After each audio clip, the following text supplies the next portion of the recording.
Hi there, and thanks for joining us. Now sit back, relax, and let's talk about testing for blood in someone's stool. This is an FOBT, or stool guaiac card. You're probably familiar with these from the emergency department or the medical floors. This sort of test uses a peroxidase reaction to detect heme.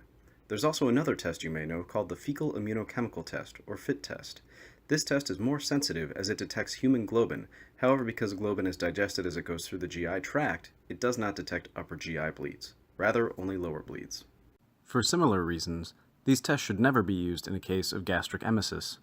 It turns out these tests also have a number of false positives, including red meat, turnips, radishes, horseradish, or medications like NSAIDs, corticosteroids, anticoagulants, chemotherapeutics, and many, many more.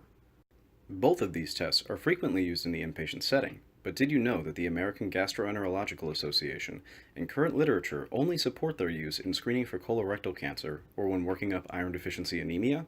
Turns out a lot of people don't, but that's okay. That's why we're here. Both colorectal cancer screening and the workup of iron deficiency anemia may be done on certain ED or medicine patients, but note that neither of those are medical emergencies and should not be performed on an acutely ill patient.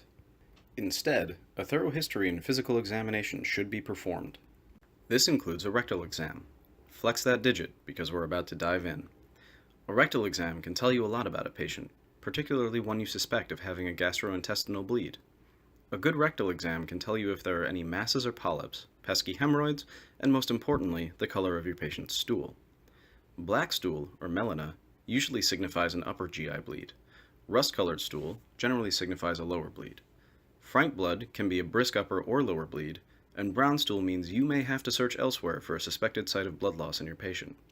In an acutely ill patient, though, this should tell you everything you need to know without the use of a guaiac card or FIT test. We're doing the research now to understand more about appropriate use of the FOBT and FIT test and its effect on hospital admissions, gastroenterology consults and interventions, and overall length of stay. But we need your help. Knowing what you know now, all we ask is that you keep these things in mind before you order your next FOBT or FIT test.